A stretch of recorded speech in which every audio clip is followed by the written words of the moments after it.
Hi, folks. Welcome to Smart Living. I am so excited because I have Chris Payne, who is a local lawyer here in the Valley, and he actually happens to be my lawyer, and he has gotten me legal. He's gotten me going in the right direction when it comes to making sure that my money is going to go to the right people when I die. And I asked Chris to come on to the show to talk to us about being smart with your money and planning it. Now, we work our whole entire lives, and usually as parents, if we have children, we want to make sure that our children get the money when we die. So, trust and wills. Why are they important, and what's the difference between the two? Chris, welcome to the show. Thank you, Daphne. Thank you for having me. I really appreciate it. As you know, I'm an estate and probate attorney, and one of the areas I specialize in is helping people plan for their legacies using certain tools like wills and trusts. Now, why are they important?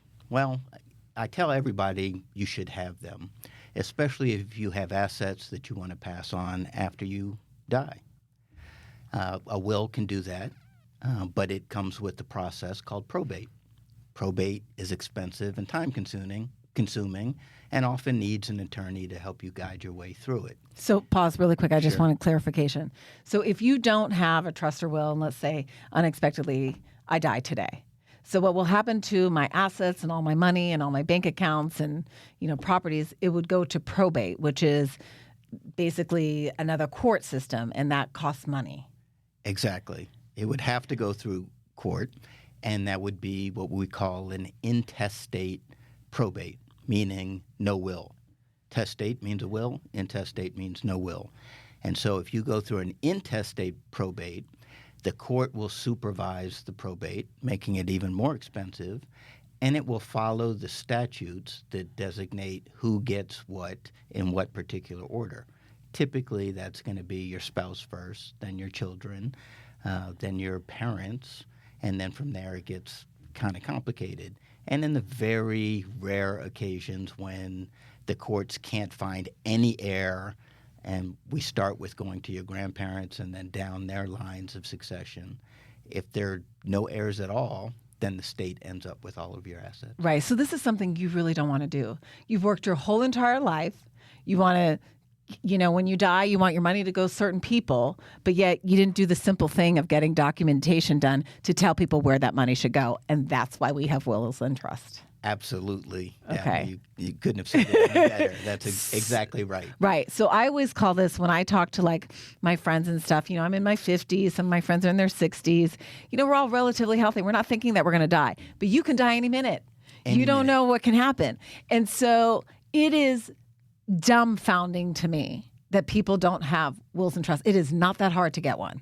Actually, you're correct. It is not hard at all, especially when you're talking about a will. A trust can be a little bit more complicated, but you're exactly right that we don't know when somebody's going to die. If I may share with you just a personal story that you know about. My son was killed when he was just 20 years old in a hit-and-run accident. Right. And nobody expected that. No. He didn't. I didn't. And so it can happen, and it happens every day. In addition to people dying every day, people become disabled every day, maybe incapacitated. Accidents are a very common occurrence, whether they're pedestrian, car, or just head-to-head accidents. They happen every day. So tragedy can strike at any time. Having a will and a trust is a way to prepare for potential tragedy. And if you do it today, you may not need it for 30 years. Right. But even if you don't update it, at least you have that. And then you've got a probate that you can do informally with a will, as opposed to the more expensive and strict process of a formal probate when you die intestate without a will. Right. And I took you away a little bit from where you were going, because I originally had started the podcast asking you what was the difference between a will and a trust. But I wanted to clarify for people, if they don't have a will or trust, what happens and what that probate is. And that's important. Most people ask me that question first. Okay. What happens? Because, quite frankly, only 20% of people in the United States who should have a will or trust actually have one. And fortunately, you're in that category now. I do. So that means 80% of the people are leaving it up to the courts to decide where their money and assets are going to go. Right. And you're giving the money to the courts because you have to pay them for the service that they're providing. Exactly. So let's talk about what's the difference between a will and a trust. Both are basically roadmaps for how you want your assets to be distributed after you die. Mm-hmm. A trust has the advantage of it also can provide some protection or direction when you're incapacitated, so before you die. Okay. A will does not do that. You would need something like a power of attorney in place as well, which we also recommend as part of your estate plan. All right, so the other advantage to having a trust is you can avoid probate with a trust. Now, it's a little bit more expensive up front to create that with an attorney, but overall less expensive and quicker, and it's also private. When you go through probate, a will becomes a public document. Okay. Anybody can see who you decide to give money to, depending on how the will was written, how much money you decide to give, and basically all of your business is now effectively in the streets. Okay. A will is not recorded. It does not become public. It doesn't need to be filed in a court proceeding. A will, or you mean a trust? A trust. Okay. Yes, so a trust. will is public information, but it'll do the same thing as a trust will in terms of giving your assets to the person that is the beneficiary. But the will is public, the trust is private. Correct. And the trust will cost you a little bit more money.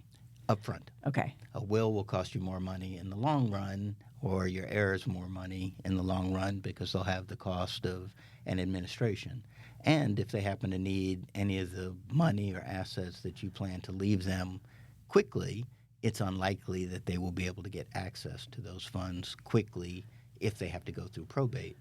Whereas through a trust, it happens much more quickly. Right. So it could be like within a day and then the money's funded because it's very simple. They have to follow what the document's written, what you chose. Absolutely. Now, provided somebody funded their trust appropriately. Right. And did all the necessary things. designations. Exactly. So with the other thing with a will and a trust, let me ask you this question. You're a lawyer. So because you know I'm cheap. So whenever I hear I have to, in order to get something done, I have to go through a lawyer. You don't necessarily have to go through a lawyer to get a will and a trust, right? Well, that's a good point. You Okay. don't. What you give up by not going through a lawyer is the professional advice of a lawyer.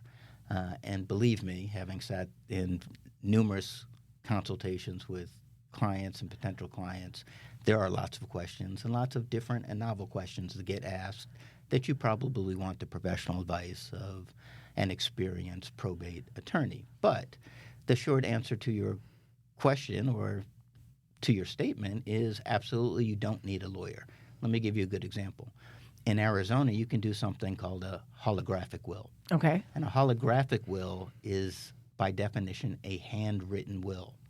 There's some things that you have to include in your handwritten will to make it effective.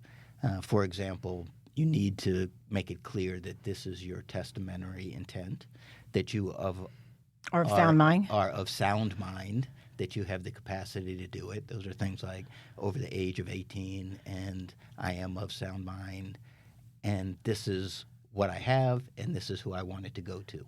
So the terms have to be clear that you're distributing your assets to someone specific or an entity, a charity, or something like that. And then as long as you sign it, it's in your handwriting, that's a valid will. Wow. Right. That's huge. Now, it still will have to go through probate, and a court will have to validate it. But that is a way to do it without an attorney.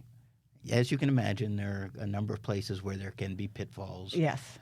Involving retirement accounts and other assets. And it still may be an involved and complicated probate, but it is something you can do today. Right. To take yourself out of the 20% and put yourself, Yeah. or take yourself out of the 80% and put yourself in the 20% of people who have some sort of plan. Because that's often the pushback that I get from people as to why. Number one is that they don't want to have to go through all their finances. It's filling out the paperwork is too much of a hassle. And then number two is the cost of having to hire a lawyer. So I'm glad that you cleared that up for me because there are a lot of people that really generally cannot afford a lawyer, but they have some assets that they want to make sure to go to the right person.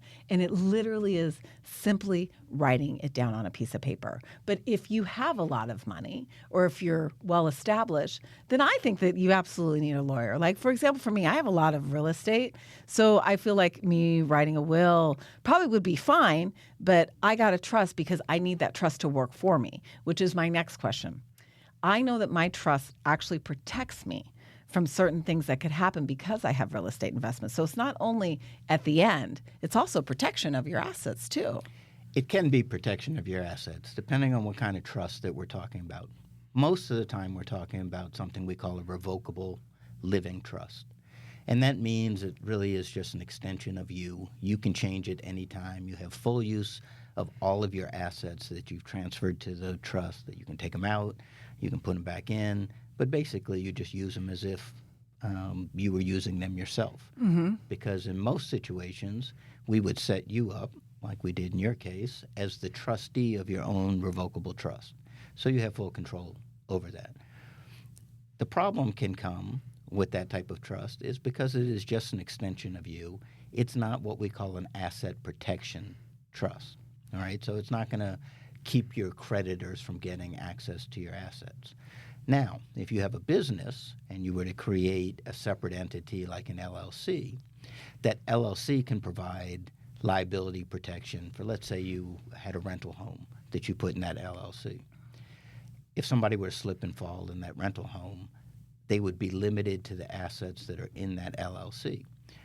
What we would do from an estate planning standpoint is we would have that LLC be owned by your revocable trust. So if something were to happen to you, the property that's in that asset would then become part of your trust and would get distributed the way you had set out in the terms of your trust. Right. So in that sense, an LLC combined with your trust can generate some asset protection or liability protection for assets that are in your trust. So they can't just go after me for everything. If it's that specific property, if that's properly put in my trust, they can only sue me based on that specific property and not touch all the other assets. Almost. If Okay. that asset is put in an LLC, a business entity, LLC stands for Limited Liability Company, then it has some protection from the rest of your assets. Okay. As long as your trust is a revocable trust, it's not going to be an asset protection trust.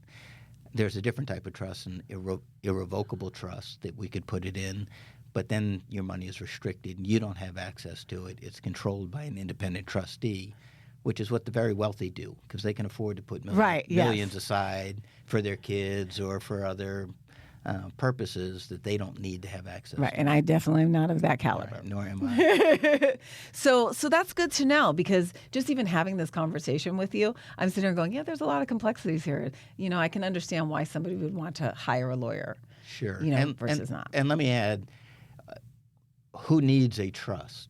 Typically, if you don't have sufficient assets to put in a trust, you probably don't need the administrative part of that because there are other ways you can avoid probate with some of your assets. And if your entire estate, if the tangible property is less than $75,000 and the real property equity is less than $100,000, there are ways we can do what's called a small estate affidavit to transfer assets to your direct heirs without having to go through a probate. Okay. So many people's estates would fall into that. For example, my children don't have any assets. They probably don't need a trust at this point. However, I would probably put them in a trust because at some point they're going to need one. And if they can get it done now, at least they have something in place, and it's far easier to amend a trust than to create one for all the reasons you said before, expenses, time, commitment. Things change. Those things that people all procrastinate about. And when you start having children and spouses or significant others, then the conversations about dying and separating assets become much more difficult. Right. The other thing I would add is, why get an attorney involved? An attorney helps with a lot of those conversations. Right. Right? They can initiate those conversations, and I've had them hundreds of times, so it's easy for me to talk to family members about an estate plan, about the possibility of somebody dying, even long-term care, how the estate plan is going to pay for that, or what happens if somebody suddenly passes away. Yeah. And those things an attorney can do. They aren't exactly legal, but as attorneys, we're counselors as well. Yes, that's so true. We can put on a counselor hat and help people manage this process. And advise. And candidly, it's with the the death of my son and my mother, it's one of the reasons I really wanted to focus in this area, is to help people plan for the unexpected Right. and the inevitable. Mm-hmm. All right, death and taxes. We know that those two things are going to happen. We just don't know when. And how much? Yeah, and how much. Exactly. So that's good. That is very good to know. So if somebody were to, let me ask you this question. So what would be, so a trust is going to cost more money versus a will. This is a very subjective question, Chris. So if you can't answer this, I understand. But what should be kind of an average cost that somebody should be able to get a trust done? Again, that Subjective. the typical lawyer answer to most questions is, quotes, it depends. Okay. Right? And so in this case, it depends too. So let's talk first. If you don't use a lawyer, there are services out there, LegalZoom, Rocket, Lawyer, other online Like do-it-yourself places that type you of can go stuff. to, or you can go into Staples and pick up the forms You can. to do this stuff by yourself. I would say, as a lawyer who practices in this area and has studied the law and the statutes, it's not as simple as it seems, but it can be done that way. If you choose that route, we're talking a couple $100, Okay. probably, to buy the forms or to sign up for the service. Okay. Or you could just write it down on a piece of paper and make sure that you add that you're of sound mind and your age and just sign it, at least to just have something. That gets your will done. Right. So absolutely, that's the first step in the process. Okay. I would say I have a introductory package for estate planning that includes a will that pours over your assets into a revocable trust. Also includes a power of attorney that helps you manage your finances while you're still alive and become disabled, and a healthcare power of attorney that allows your loved ones or significant others to make healthcare decisions for you when you cannot make them yourselves. For example, if you got in a car accident and ended up in a coma, and the doctors need permission to make To some operate on you, but you can't. Exactly. You can't give it, so who's going to give it? The hospitals, because of liability, thanks to lawyers, are going to require a healthcare power of attorney. What about if you don't have one? And if you don't have one, then you have to go to court.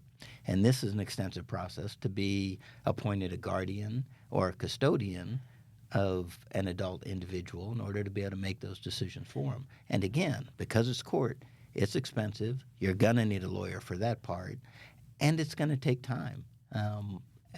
It's one of the more frustrating things about our legal system is it takes time.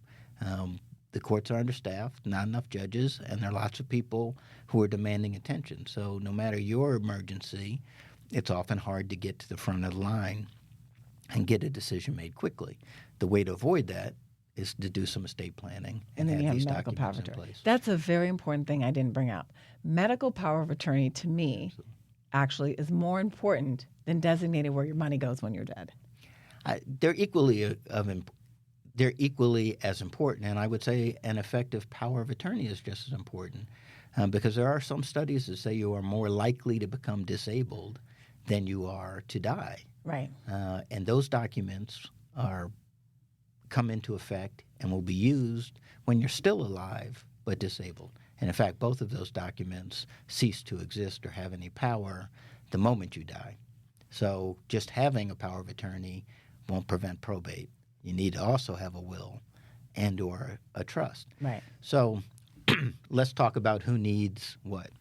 One of the things I want to make sure that I mention for your audience is if you have adult children, anyone over the age of 18, you really should make sure that they have powers of attorney and healthcare powers of attorney, even if they don't really have any assets, because you may run into a situation where you go to the hospital, your child's been in an accident, and you expect to be able to make decisions and get information.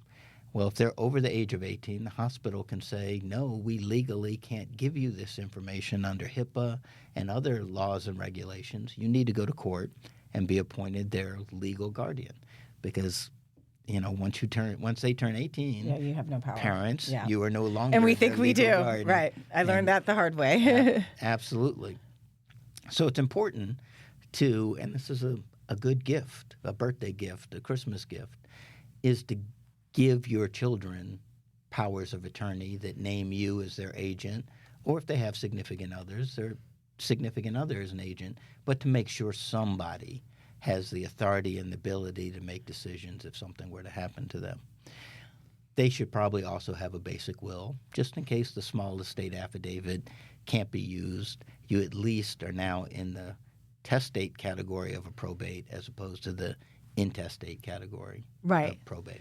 Now, go ahead, sorry. And it's a good way to start a conversation with your children about what you want for your estate as you go forward. Mm-hmm. That's true. So with the medical power of attorney, can you do the same thing like as a will? Can you just write up something on a piece of paper and say, I want this? Like, can my daughter say, I want my mom, Daphne Monroe, to be my medical power of attorney, and then she signs it? You can. But there are some statutory requirements of what needs to be in those documents. Okay. The Attorney General's office, I believe, or the Secretary of State has some forms on their website specific to healthcare power of attorney. Okay. And they're free? A living will, yes. Okay. A living will, there's state-approved forms, and a living will, which is what you want for your end-of-life decisions. If you're terminal, if you're in a brain-dead coma, how you want to be treated. Do not resuscitate, no food, no respirator, those kind of things. So you can download those forms. You can also go to nolo.com, Rocket Lawyer, any of those to get those forms. And it's important to probably do that because, for example, the healthcare power of attorney needs to be witnessed or notarized. Okay.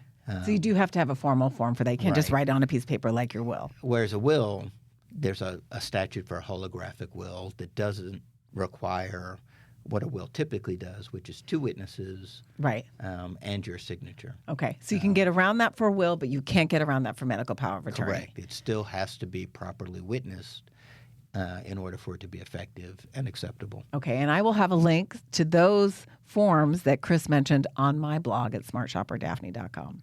Fantastic. And as far as a trust, you had asked before the difference between a will and a trust. And so I tell most people, if you have one of these 3 things, you probably should have a trust. If you own a house, if you have life insurance, and you have minor children. Okay. Okay. So if you own a house, that is typically people's biggest asset, and you want to make sure you control where that goes. Yep. And if you have multiple children, then you can have some specific directions on who gets what. Or what percentage. What percentage, or whether somebody gets to stay in the house, if they need a place to live. Those kind of things can all be addressed in the terms of a trust. You can pass a house, real estate on using something called a beneficiary deed, but that beneficiary deed is a little more difficult to include the language on how much people get, who can sell it when, how to insert maybe a life estate that somebody can stay in it while they're alive, and then it reverts to somebody else. Those are all easier to do inside of a trust than they are with a document like a beneficiary deed. Got it. So you have a lot of manipulation in terms of like being able to change things, when you have a trust, a revocable trust is what you want. That's a working trust that you can make changes as you go on. Absolutely. We call it a living trust. Living trust, yes. So it lives alongside you, that you can make changes at any time. And you really, if you're going to be messing with deeds and transferring real property, you almost definitely want a lawyer to make sure you do that right and you don't mess up the chain of title in a house or trip a clause in a mortgage that makes it the entire mortgage due immediately. Okay. So you probably want an attorney to you would want to consult with an attorney before doing that. Life insurance, again, that may be the easiest way to fund a trust or to provide a legacy for most families. If you get life insurance early enough, it's relatively inexpensive. It's nothing when you're young. Yeah, when you're young. Now, when you get to be our ripe old age, it gets to be oh quite my expensive. God, yes. But if you get it when it's young and something unfortunate happens to you before you're ready, that can provide quite a large sum of money for your cheap children. Price, yeah. Right? Whether they're adult children or especially if they're minor children, you want to make sure that you set up a process where somebody can help them manage that money. Yep. So with a trust, what happens is we would create a subtrust for the minors to handle that money until they reached an Right. age that you designated. And even for some young adults, you might want the same thing. Yes. Or if you Right. know that your child is a little bit of a spender and not so much of a saver, you're like, oh, hold off on getting that money. I agree. And so we say from the grave, you can continue to exert some That's control exactly or right. parenting through a trust. That's exactly right. Right. Throw them a little loophole there. They're thinking they're going to get their hands on all that money. Be like, not till you're 50. Not till you're 50. Well, it's important. Some people, their family legacy is education, and they really want to encourage their children to go to college or to have education. So I have written trusts where that's a condition in order for children as they get older. I think that's great. To get their lump sum of life insurance money or other assets is that they attend or go to college or some other institution, get vocational training, something that from the grave where Yes. we are more comfortable that they have launched into adulthood. Right. It's properly. almost like, wow, this is interesting because now I'm like, wow, I can still control my daughter even when I'm dead. Just got to get a trust. And some people take that to an extreme. And the last category is if you have minor children, the same thing. Yeah. You want to know who's going to help them with their money, finances, other life decisions. And often using a trust, you can pick a trustee. Any money that they might get from life insurance or other assets will be well managed by somebody you've chosen as opposed to somebody the court chooses. In terms of getting appointed as a conservator or guardian. Your trustee can manage and take care of your children. And it may be somebody to raise the children and somebody else to handle the money to provide those people assets or funds to raise your children. Okay. So those three categories, I would say, if you have any one of those, you should discuss a trust, Okay. a revocable trust with an attorney preferably. That sounds good. Well, I will say for such a dry topic, we have talked about this for about 25 minutes. So that's great. So, Chris, the name of your law firm is called Painless Law. Is that what it is? Painless Law. His yes. name is Chris Payne. And so if you want to get a hold of him or if you have any questions, I will have that also on my blog along with those forms. So get something in documentation so all the hard work that you're doing will go to the right people when you pass away or something happens to you. So I appreciate your time, Chris, for coming on the show. And don't forget, I'm Daphne Monroe, your smart shopper. Get that trust, guys.